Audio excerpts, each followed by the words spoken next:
Hey, good job. Here, I'll leave this over here. I'll put that on. Test. This guy's good too. You guys are good? Love that. We have a special treat tonight. And Geff, you ready? Special treat tonight. We have a brand new book out called The Brave Athlete. And first I want to bring up the PhD part of this team, Mr. Simon Marshall. You got the end. You have a seat. And of course, the two-time Xterra world champion, the woman who drops an F-bomb anywhere and everywhere.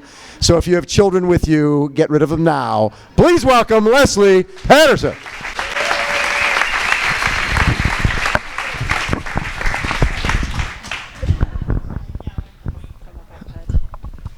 How you guys doing?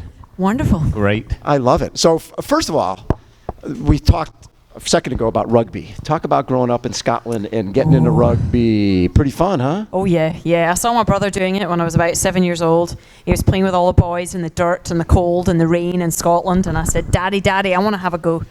And he said, are you sure? And I said, yeah. He said, but they're all boys. I said, I don't care. I want to get in there.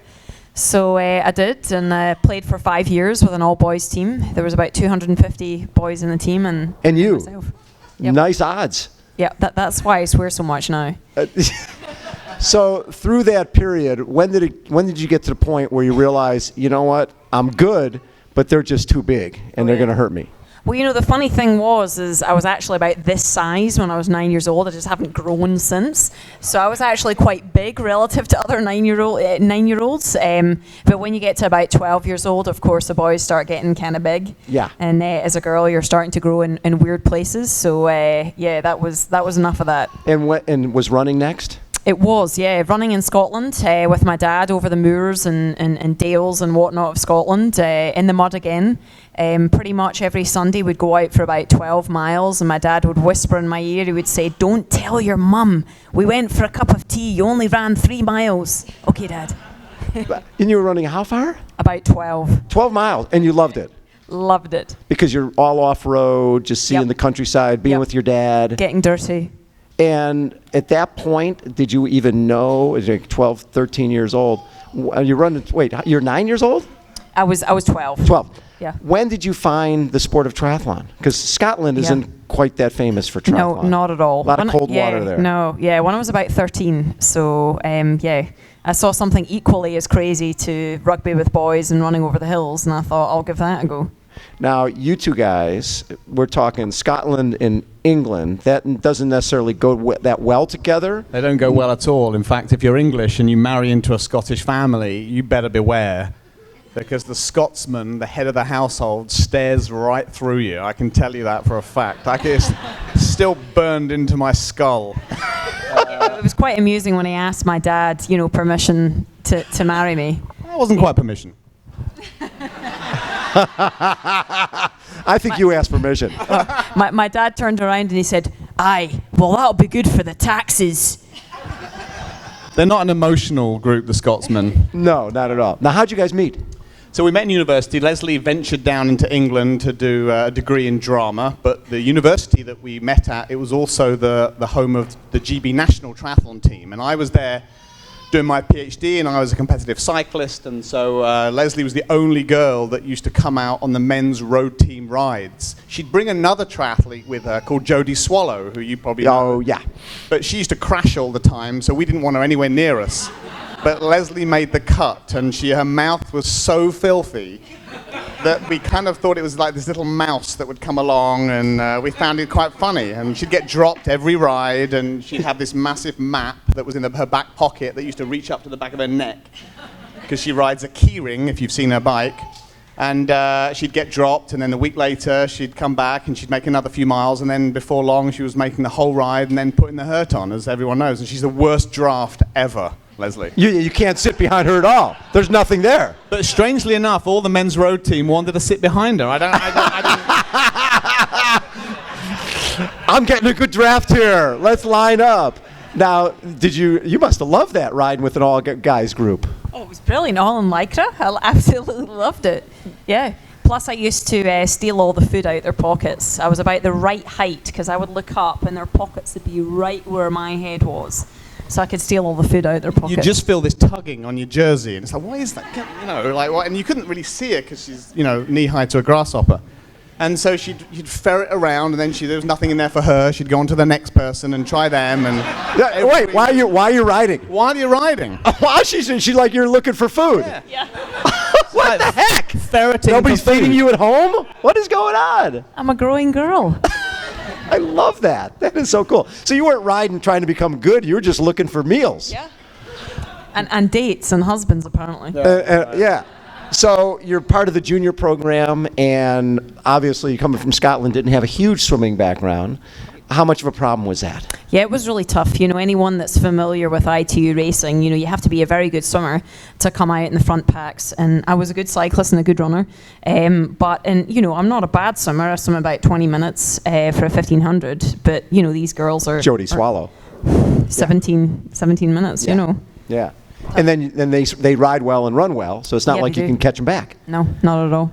And Simon, you're watching her go through this period where she's having success, winning some youth championships, but when it gets to that next level, all of a sudden she's not really making a cut there. It really is. And so this was before we even started dating, and so you'd get to chat on rides, and you'd hear about her races and how she was doing, and she just seemed like down about the whole thing. And she was 20 or 19 when I met her, and she didn't seem to be loving it. She seemed burnt out at 19. That's not usually a good sign. And she'd tell us that the coaches, they were mostly sort of sports scientists and exercise physiologists who were doing the coaching. There's nothing wrong with that, but their bedside manner left a little to be desired. And so they'd tell people like Lesley, there's a lot of them in the squad, that they were too fat. I mean, telling a 17 to 19-year-old, any girl that, is it breaks my heart to hear that. And then they would ignore her after races if she didn't do well. Or give her race feedback through just as an email with a spreadsheet or something. And it had no heart to it at all. And Lesley was one of these athletes that when you looked at her lab data, she looked pretty average. Sorry, dear.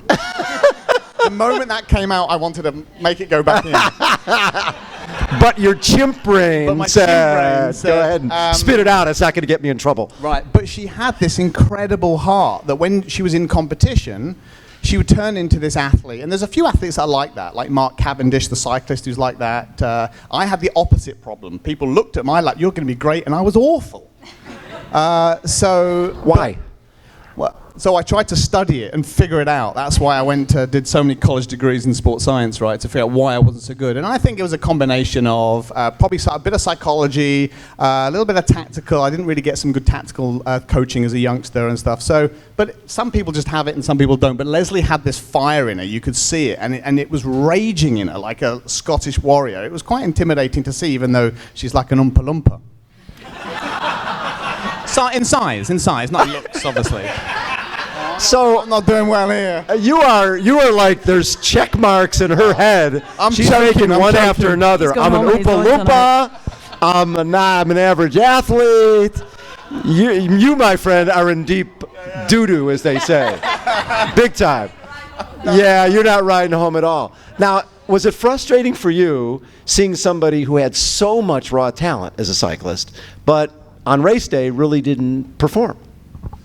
Yeah, you know, I think it's more to do with the internal drive. You know, I think Cy could perform on race day, just couldn't be arsed doing the training.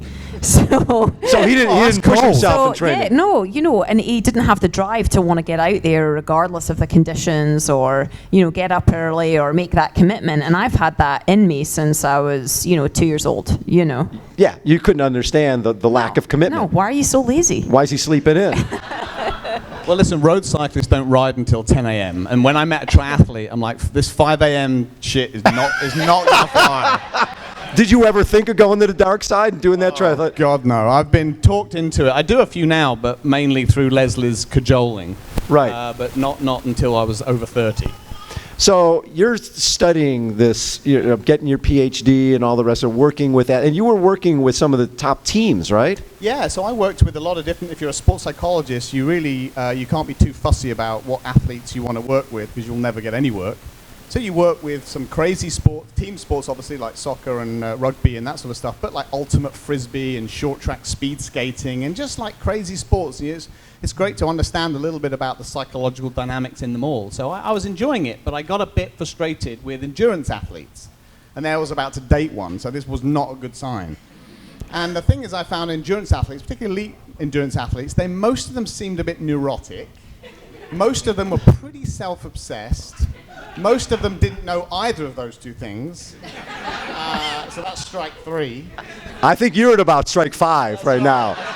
I think you have the Oompa Loompa and the average athlete and selfish. Yeah, keep going though. I'll say that particularly triathletes, they wanted to learn about other aspects of their preparation. And yes. Like male cyclists aren't really like that. They're lazy as anything. And so triathletes were interested they were always a bit more forward-thinking in their preparation. They embraced sports science, and they understood things that many athletes didn't. So I became fascinated by their willingness to want to learn, and that's really some of the first few conversations Lesley and I had. So now you're balancing husband and not so much coach, but scientist. Yeah. And when you're watching Lesley and you're seeing how hard she's working and the lack of results. You're trying to make the Olympic team, right? You want to make the Olympic team. That's not going to happen. Right. So when I look at your years, you're just like 95, 97, you're winning youth championships, duathlon, right? You're having a lot of success at duathlon, but there's no Olympics for duathlon. Right. And then after 2001, you win British Sprint Triathlon Championship. There's a huge gap. Yeah. Did you get to the point where you just burnt out, and did you see that coming? Yeah. I was just, I went for the Commonwealth Games selection and missed out on that by about 0.5 of a second or something. And, I just wasn't loving it anymore. I didn't know why I was doing it. I was trying to achieve something that wasn't happening. I was really down on myself. I lacked confidence. We're getting new batteries, I think. Yes. It was just a total struggle. I just, if you don't have passion, if you don't enjoy it, you're not going to get anywhere. It doesn't matter how hard you're going to try. So I was dreading it. I felt the judgment of the team, of the people. Everyone knew me in the town as kind of a top athlete, and I didn't want that identity anymore. So I ended up retiring from the sport when we moved out here. So ironic, we move out to San Diego, the home of triathlon, and I flip and give it up. and then when you get out here, right, you're acting and writing classes and producing and things like that. So you had something else in your life that you loved. Yeah, because at the end of the day, I'm a person that's really driven by passion. Doesn't matter what it is. I have to have a passion for something.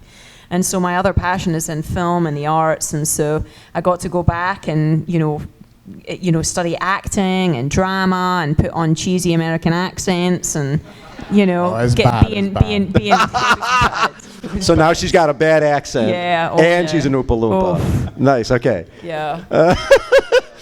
So you had to sit through some of those plays. Yeah, I did. But to be fair, when we met, and she was already in this phase where she really knew deep down that she was ready to call it quits, and I think she just needed some permission, whether it was from the people around her, and I think the move over to the US, I wasn't that keen about moving here, just because our family's at home and we don't have any support here, and Lesley was at this point, and she seemed like really keen on it, like overly keen, like strangely keen, like we got to do it, this is great.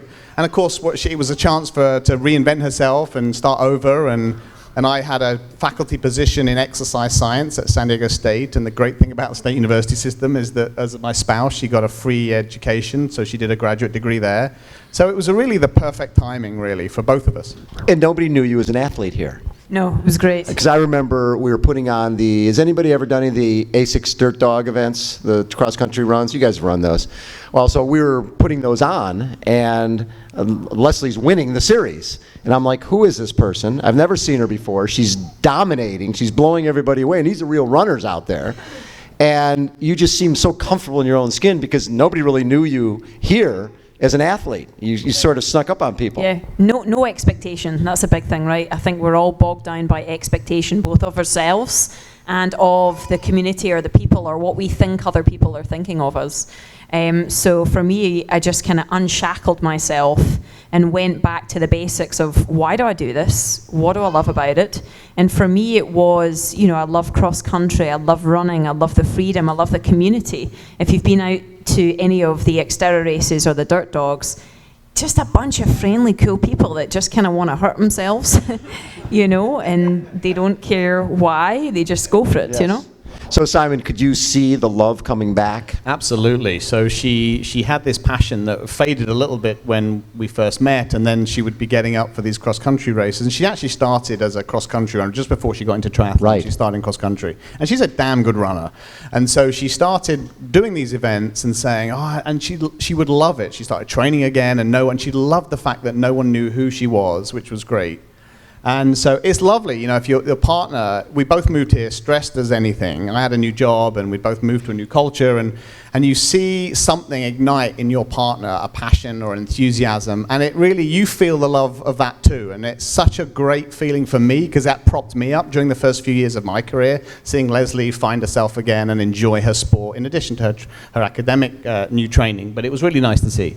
So then all of a sudden you hear about this sport, Xterra. So you can get dirty, you can hurt yourself. It starts with the swim, so you can make up for lost ground. A lot of the Xterra gals are there because they're not great swimmers. So when you found that, did you realize, okay, this is me? Oh yeah, I remember looking in a magazine and I saw the pictures of it, and I just got so excited. Like that butterfly in the stomach, Yeah. and you're like, you almost can't sleep at night. You're so excited to get up and give it a go. And I knew then that's how I used to feel when I was younger. I used to sit in the toilet when I was younger, looking through all the magazines, and and looking at the Australians and the I thought it was just Americans. guys that did that. No, if you knew how much time I spent in the toilet, then yeah. I don't think we want to know. So, what did you know about Xterra? Well, nothing really, other than the magazines that were lying everywhere around the house. And Lesley would get so excited about the training and racing, so she would have trouble sleeping at night. I'm so excited about getting up tomorrow to try. I've never met many athletes who get so excited about training the next day that they can't sleep the night before. And as a cyclist who was lazy and unmotivated, this was like mind-blowing to me. I need to bottle that and drink some of it and have it myself. So it was lovely to see that return. And at this point, you're the husband, Yep. but you're also learning from this. This is sort of a guinea pig a little bit, right? Exactly. And so in my training in sports psychology, you're learning predominantly from academic textbooks and case studies. And then when you go to meet with real people, who have a pulse that the ivory towers don't really tell you too much about, some of the techniques that I was trying or been taught and didn't really work, or that they would roll their eyes at me, or they'd say, yeah, sure, I'm going to do that. And I knew full well they weren't going to do the nightly visualizations or the other crap that we tried to get people to do. And so then Lesley was saying, well, I try this, and one of the first techniques that she taught me was the alter ego. And it made so much sense as a psychologist about why that works and why that was effective. So over the time, it was like getting to peek behind the curtain of the best way to become the best sports psychologist, marry a professional athlete, because you peek behind the curtain, you really get to see what the real life and the real demons are and the real strategies are. And it changed my perspective as a sports psychologist completely. But it took that. I wouldn't have been able to do that kind of work and come up with some of those things if I hadn't have been with Lesley. So 2007 is the A6 Dirt Dog year, right? And then 08, what did you get, 10th in Maui? Something like that? 10th at Xterra World Championship, 2009. You get 2nd at the Worlds, 3rd at the Nationals. At this point, you're one of the best in the world. And that's from ground zero. All of a sudden, you're coming in this sport. What was the reaction of the other pros? You got Melanie McQuaid, you got Jamie Whitmore, you got some really talented athletes, and you're sort of coming out of nowhere. Yeah, I mean, they were kind of shocked, And I think it was, just one of those things that it kind of just, I had the ability to begin with, so, and I had so much base and experience there that it was quite a quick thing, but it was also quite an easy thing just to get familiar with again. Was it different than what you were doing, that whole ITU thing where, one of your big skills is riding a bike. You're a dominant cyclist. And in the drafting format, that didn't help you at all. Here's something where you could really shine. Right. And you could feel that right away. Right. And I think it was more about, I was doing it because I wanted to do it, not because anyone else was telling me, or not because, I'd always had this dream to go to the Olympics, and so I tried to force myself into a goal that I thought I wanted. Right. Because that's what everyone else sort of said, well, the pinnacle's the Olympics, so therefore that should be it for me. Well, I wasn't loving it. And I think that was a huge lesson. You've got to truly love what it is you do if you're going to excel at it. And you probably learned a lot from that as well. Absolutely. I mean, if she found Xterra, and Xterra found her as a way through magazines in our toilets. But once it found her, and she was hooked on it, and not just because Lesley's the sort of athlete, and she's got this from God knows where, because I've tried to find every textbook to explain it. But it's kind of like those dogs that gets lockjaw. Once it bites, it won't let go, and the dog can be unconscious, but it's still biting. So Lesley's that kind of athlete. So in Xterra, right? So yeah. So if she drafts, is he fun at parties too? If she drafts on your wheel, you can't get her off it. Ever. She will turn herself inside out. And in Xterra, that mentality, even though you're not really drafting, but that mentality, because the course is beating the crap out of you. It's not, and the weather and the bushes are whipping you, and she's falling off and getting on, but she would not quit. And that mentality served her really well, and I think that's one of the reasons she became so successful at it.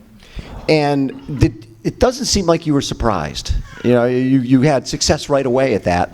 Were you surprised that all of a sudden you go from ground zero to one of the best in the world? I was surprised that I was back in the world of triathlon, because I swore when I was about 20 years old, I am never doing another triathlon again. I hate it. So to suddenly be back in this world where I just loved it, and it was everything to me, was a really weird thing. But I think deep down I knew I had the ability, even although I was told throughout my youth that I wasn't good enough and I didn't really have what it took, or there was a lot of sort of putting me down. I knew deep inside, deep in my belly, that I had the ability, and I just needed to find the right environment to bring it out. The other thing that I always find fascinating is when an athlete, you're obviously very talented off-road, but you also were having success at 70.3. The fact that it was a little longer and it wasn't draft legal, right. You were able to, you were sixth, you were second at Oceanside, 70.3. You were having success at both. How did you balance that? It was really hard, Ultimately, I went into 70.3 because, again, it's more popular, and everyone kind of expected more it of dollars, me. More dollars. Sponsorship. And interestingly enough, I kind of went down that path for a good couple of years, and I didn't actually enjoy it. Yeah. But I started to follow the same footsteps as I had before, which was, I'm doing it because of the expectation. I'm not doing it because I truly love it. And that all kind of came to culmination in Vegas at the World Championships in 2011, where I had an absolute terrible performance. I was on the Trek K-Swiss team, this big famous team with all these big athletes. All the sponsors were watching. There was a huge expectation on me to podium, and I was like 25th, totally last. I did the run of shame. It was awful. So, Why? Just too much pressure on yourself? I just had a bad race. I got a penalty. And again, if I'm not enjoying something, if I'm not committed, I'm effed. I'm fucked. That's our first so far. First F-bomb. How about a round of applause? She went about 20 minutes without that. I can't believe it. So I saw the look on Simon's face. How did you evaluate what happened in Vegas? Well, so I have a different take on this, because Lesley, she loves outdoor cross-country running and mountain biking in Xterra. And it's the environment that also pulls out this passion in Lesley. And if you've ever ridden on what was the 70.3 Worlds course in Vegas, it's mind-numbing. I mean, it's dull. It's a special kind of brain that can cope with the sorts of roads and the landscape of racing in Vegas. And Lesley was not inspired by that at all. And in fact, psychologists even study this. It's called biophilia. It's the effect that your physical environment has, the aesthetics of the physical environment has on your mindset. And Lesley just did not cope with these environments. There was no difference in her training. There was and then the next week she'd be in a new environment, and she'd suddenly bring out this amazing performance. And in fact, now when we're in these events where they're they might be sort of a bit dull, the courses, or it's 4 corners, or she usually won't do very well. She's probably talked herself into that as well, but I think certainly what the environment is like, it makes a huge difference to her mindset. Is there a difference between just the way the pros are when you're going to a 70.3 race and an off-road race? Obviously, you're more comfortable when you're doing that. Is there more, more tension and more when you're doing something like an Xterra? It's just you against the course, and the other people are just happen to be there. It's totally different. I mean, the Xterra environment is welcoming, friendly, fun.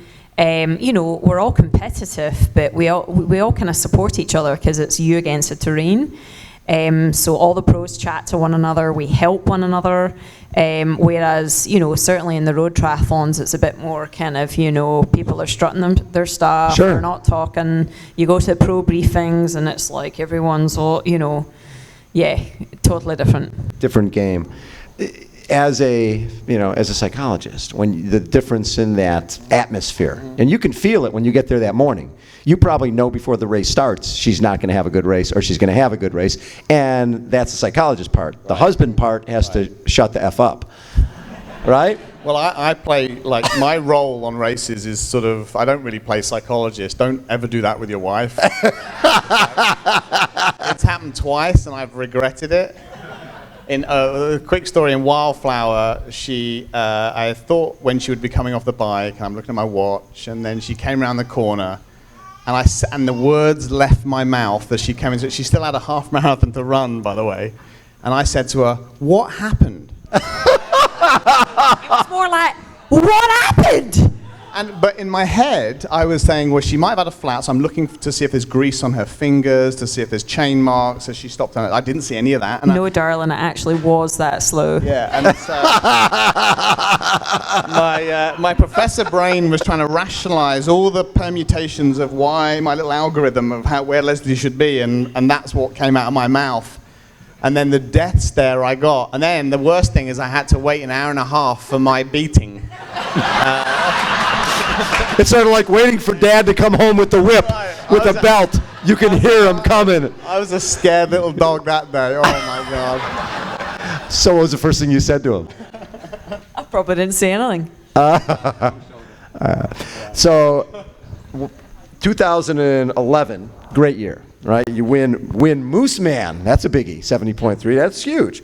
And then you second the U.S. champs. But take us through what I think is one of your greatest races, that 2011 race at Xterra in Maui, because you were behind, you flatted, you crashed. Pretty much everything bad that could happen that day. Right. I think this really was the genesis of the book, actually, 2011, because it was about 4 weeks after the Vegas race I just spoke about, which was terrible. And I went out on the mountain bike literally the next day, and all of a sudden I had this freedom of, I don't give a shit anymore. I just want to enjoy this. All of a sudden my bike skills were incredible. I had this freedom, this ability. So I went into the World Championships Xterra 2011 just like, I don't give a fuck, I'm just going to go for it. Yeah. So came out the water in pole position and got onto the bike. I was like, oh my God, this is it. Oh my God, I'm feeling amazing. No! And I've never had a puncture before in a race, ever in 20 years of racing. And so refilled the tire, and I was all down on myself. I'm like, I knew this could never happen to me, that whole, chip on the shoulder thing. And then I was like, I'm fit, it's Hawaii, let's just go for it. Let's just, ride it. So I went for it. I went as hard as I could. I came off the bike in 6th position and was 6.5 minutes down off the lead going into the 10K run. Yeah. And ran my way into first with half a mile to go. Well, I think you came in and I think you were fourth in. I was fourth in. Yeah, fourth in transition, 6.5 minutes down to Melanie McQuaid, who had won World Championship before. Right. And you took 3 minutes out in the first 2 miles. Right. And then you're 120 down with, I think, 1.5 miles to go. Right. And then when wild. did you, you were totally hammering. Wild. Well, the helicopters are all overhead, they're following the leaders. And I'm like, oh my God, it's following me. Oh my God, she must be really close. And it's just really strange when every dream you've ever had to be a world champion is kind of right there for the taking. It's a very bizarre feeling. So I'm running down this trail thinking, don't fall, don't trip. Oh my God, there she is. Oh my God, I'm going to pass her. Oh, oh, oh. And then, it's just so bizarre. And Si was there just after I'd passed her, and he couldn't believe it either. He's jumping up and down. He's asking the guy next, was that Lesley? Was that Lesley? And the last section of the course is this kind of boulder field. And of course, what do? I trip over, arse over tit, and flipping burst my knee open. I'm like, no, I'm sort of, it's just that weird thing, and then come up to the line, and it's just total. I mean, I was so ecstatic, I couldn't believe it. I just couldn't believe it. And it just told me that never give up. You never know what's going to happen. And the joy for that race was actually about the fight, that I fought and I didn't give up. And how about a round of applause for that? That's a great story. I love that. So, like you said, when you were younger, having those expectations, or even just earlier, right, in Vegas, you got all these expectations. Well, now you're champion. You're a world champion. Right. And you won the world championship catching a former world champion who, at that point, Melanie had blown up, right? You went by her. And there's people online saying, oh, Melanie lost the race, Lesley didn't win the race. How did you react to that type of stuff? Because you just had really the greatest performance of your life. Right. It's a really strange thing when that happens, because literally the next day the doubting Thomases start to creep back in, and you start saying, do I deserve this? Am I really that good?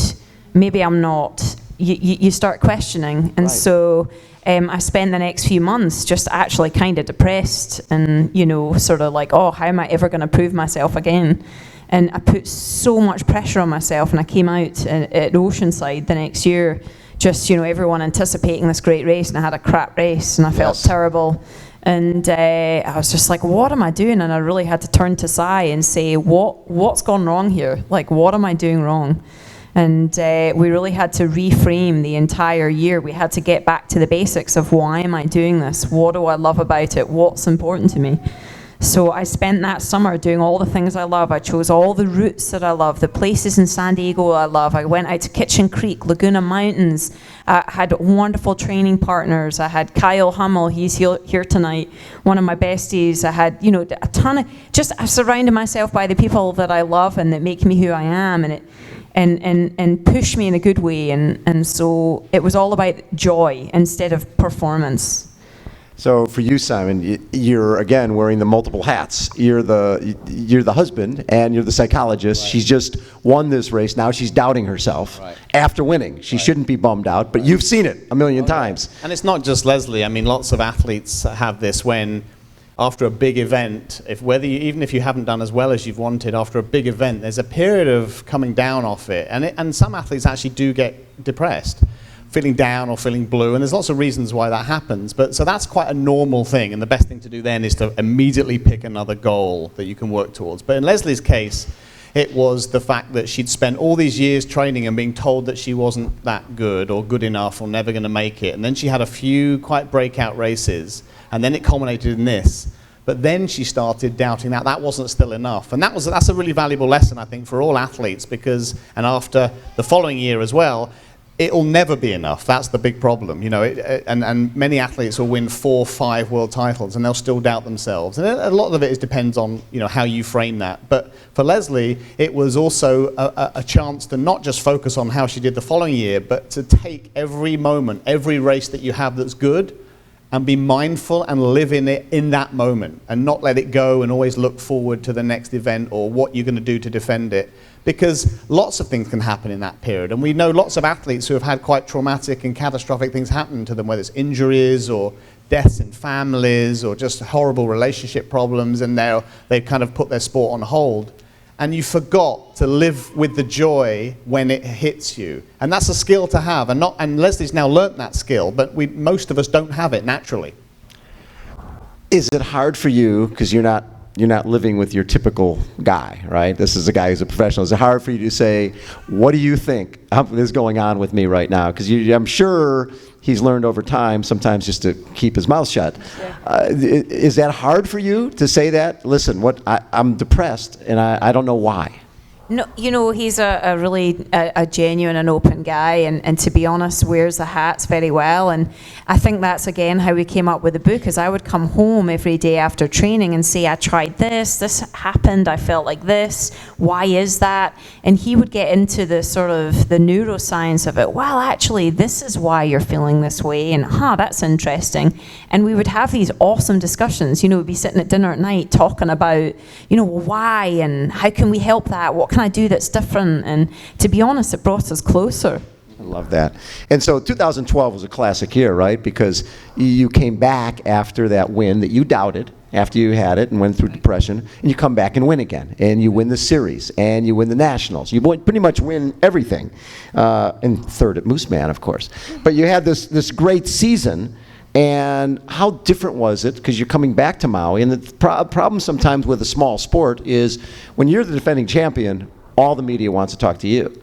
All the pressure is on you. The target's on your back. And you had to deal with that. How, as a team, how did you guys, I'm sure you were prepared for it. Well, that's when we came up with a lot of the tactics, things like the alter ego. I essentially became someone else when I raced. I became someone else when I trained, and then I had my back to Lesley, the persona, when I was getting interviewed. So I was able to switch between these different personalities, and that was really, really important, and it still is. Explain the different personalities. I know you mentioned when you go out and ride the course sometimes the day before, you know you're going to melt down, and you plan the meltdown because that way you get it out of your system, so on race day you're good. Right. I mean, that kind of gets into the whole sort of the brain and the fight that goes on in your brain. So if any of you guys out there have had thoughts or feelings that you don't want, anyone had them? Like everyone. And if you say no, you're fucking lying. Or you're on psychotropic medication. That's right. So this fight that goes on in your brain, I'll have Sai chat a bit about what that fight is and why it happens, and as a consequence, why I've had to come up with some of these tactics before races. Because you'll be actually wearing the hoodie and have the headphones in and just basically disappearing. Techniques. Big time, yeah. And it's funny because in psychology, lots of psychotherapists rely on thinking of yourself or ask you to think of yourself in the third person, which sounds completely bonkers.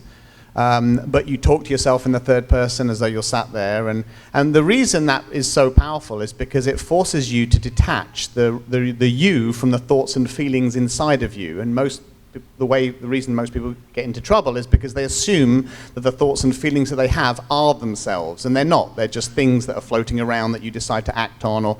And so this detachment from the experience is really critical. And so Lesley had found this way of saying, well, I'm quite a nervous person, I'm quite shy naturally, and the thought of having to re-engine, she looked to these athletes who are really mentally tough, like Rinny, and some of these others are just like, they're tough as nails, and she's like, well, do I have to be like that? And how much psychotherapy do I need to get into that mindset? And then it was the realization that, well, how about you just fake it? Wait, what? Well, yeah, just pretend. And she's got a background in acting and drama, so there's some of the skills and the methods that she used to get into character, we adapted to use as an athlete. And then it's surprisingly liberating because you say to someone, well, let's not worry about spending 8 months with detailed psychological strategies to become mentally tough. Let's just pretend, right? So I could do it in a minute. It's great. And so what Lesley did is she cultivated this character that she wanted to have the thoughts and feelings of, and she really embraced the mannerisms of it. I'll let Lesley talk about who it is. It's a bit disconcerting as your partner, because you're like, okay, who are you? Dissociative personality disorder walking into the room, but she was able to do it quite well, and so when she's training or racing and she has this mind, I can tell by her eyes. It scares the shit out of me. But I can tell.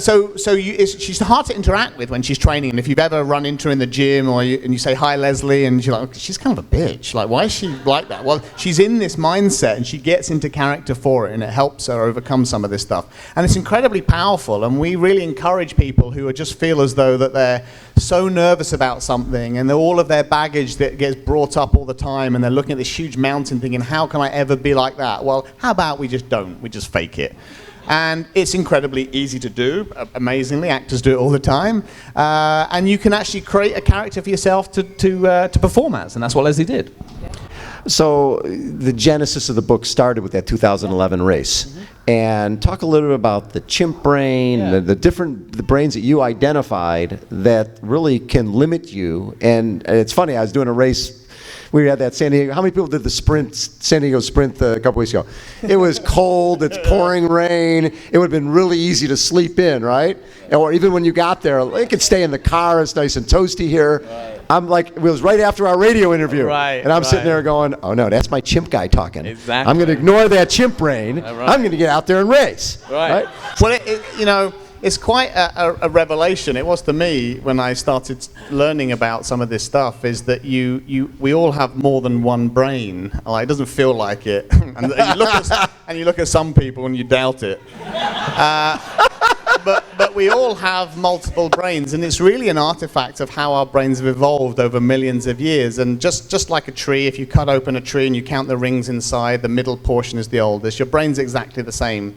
So the parts right in the center of your brain have been there for millions of years, and neuroscientists call that your limbic system. It comprises a number of different structures like the amygdala and the hippocampus, things that you might have heard of. But it's really where it's ground zero for emotion and the fight or flight response. And its job is to keep you alive. It doesn't know how to think rationally. All it can do is try and freak you the hell out or make you feel sexy. It's all where all your instincts and drives come from.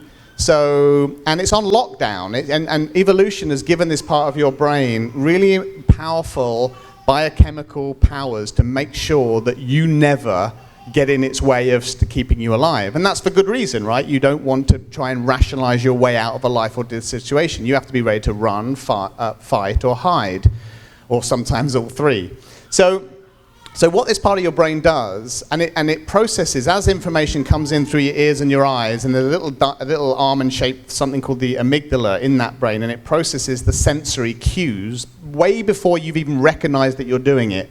And so if you've ever been in a situation, you think something doesn't feel right, or your hairs on the back of your neck stand up, it's not a sixth sense at all. It's your amygdala being sensitive to things that your chimp brain, we call it a chimp because it has little tantrums, but it's also kind of cuddly. And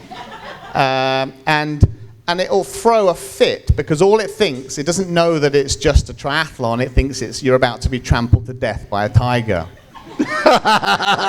Evolution isn't that great, right? So what it does is it processes information 5 times quicker than any other part of your brain. Not any other part, but the part that does the thinking for you. So before you've even had a chance to say, oh, it's only this, it's already got the upper hand. Your endocrine system is flying, you've got these hormones, your neurotransmitters are going to get you ready for that reaction. And so it's 5 times quicker. It's also 5 times stronger because what it also does, it throws about 30 neurotransmitters at other parts of your brain, so you're kind of paralyzed, so they can't try and talk you out of the reaction that it's about to give you. So now you've got this chimp inside of you running amok when all you're doing is about to do a stupid triathlon. And you think it's about to be the most humiliating, life-threatening experience of your life. However, a few million years ago, another part of our brain started developing because we figured that if all we had was this chimp, we'd be probably in jail because there's nothing to regulate it. You just act on every instinct and drive. You'd steal, you'd hump anything, the usual stuff. In fact, some people are in jail because their limbic system is in charge of them.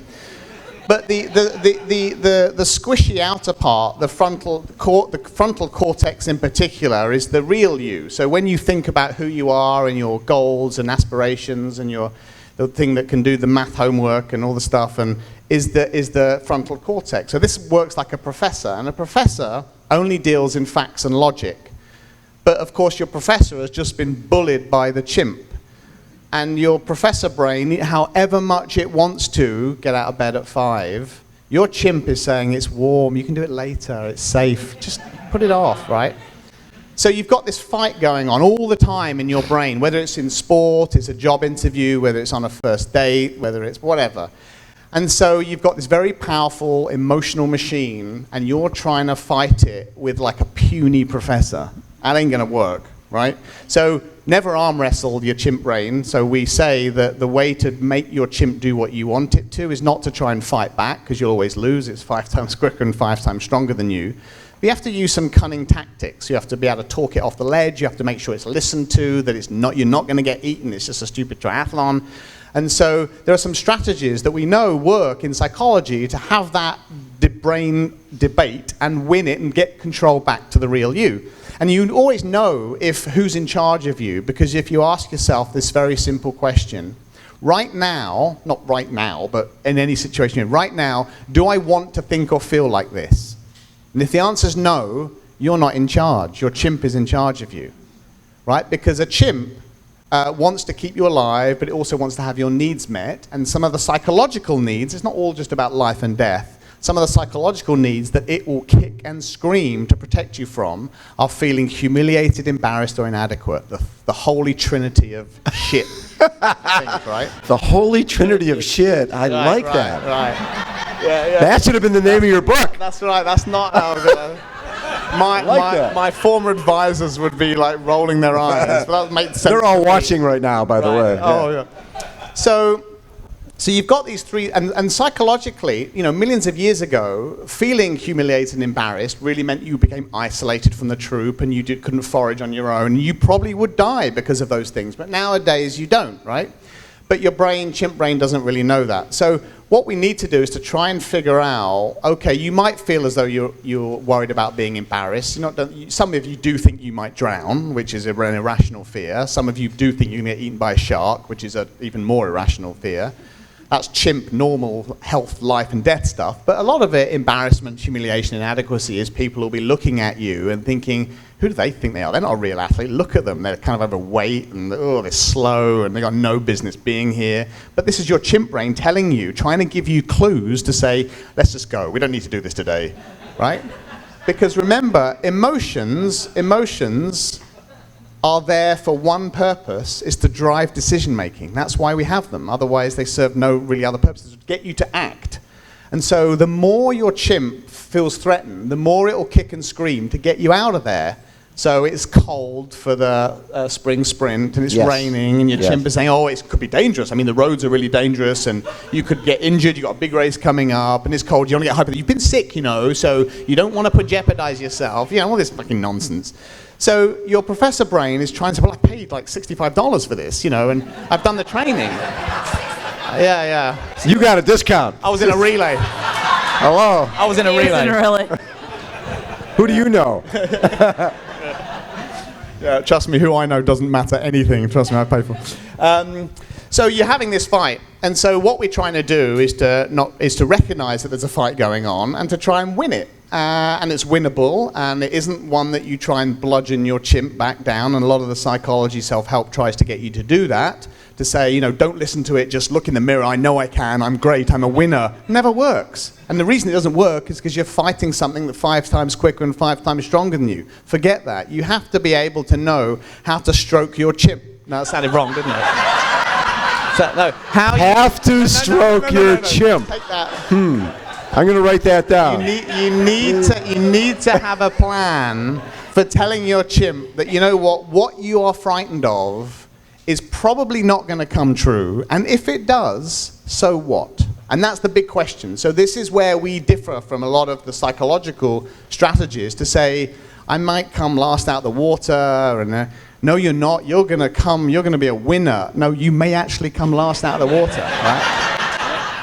I don't really ride well in the rain, and I could crash. No, you won't. You've got great tires. No, you may actually crash. It's pretty wet, right?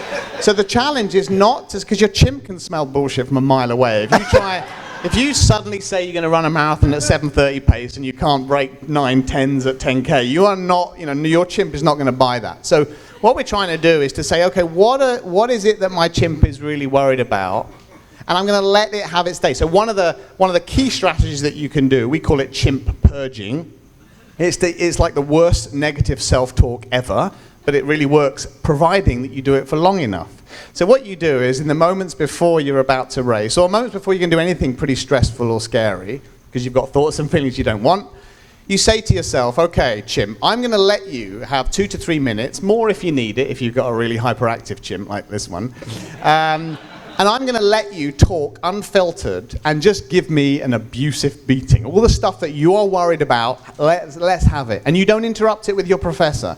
And your professor interrupting sounds things like, I know it's silly to think like this, but that's the professor brain talking.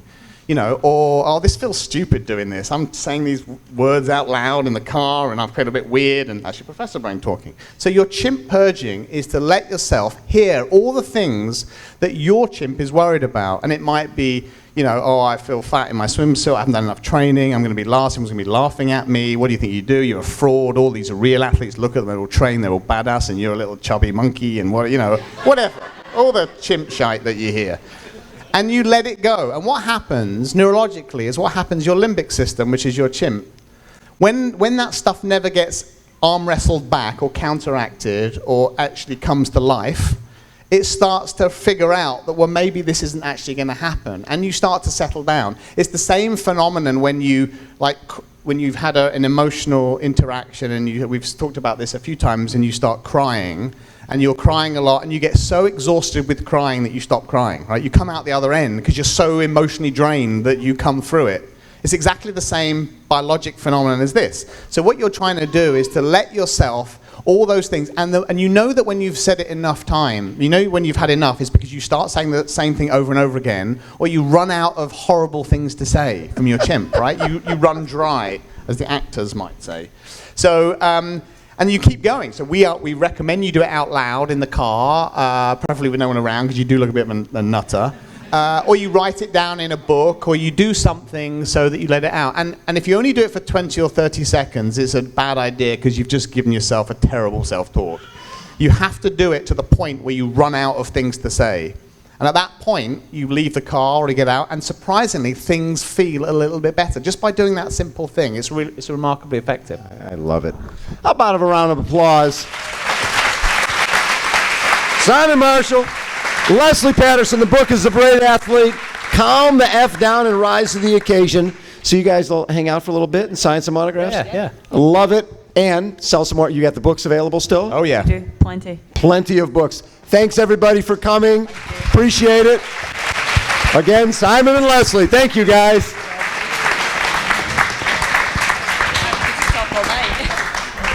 I know. We could have gone another hour easily.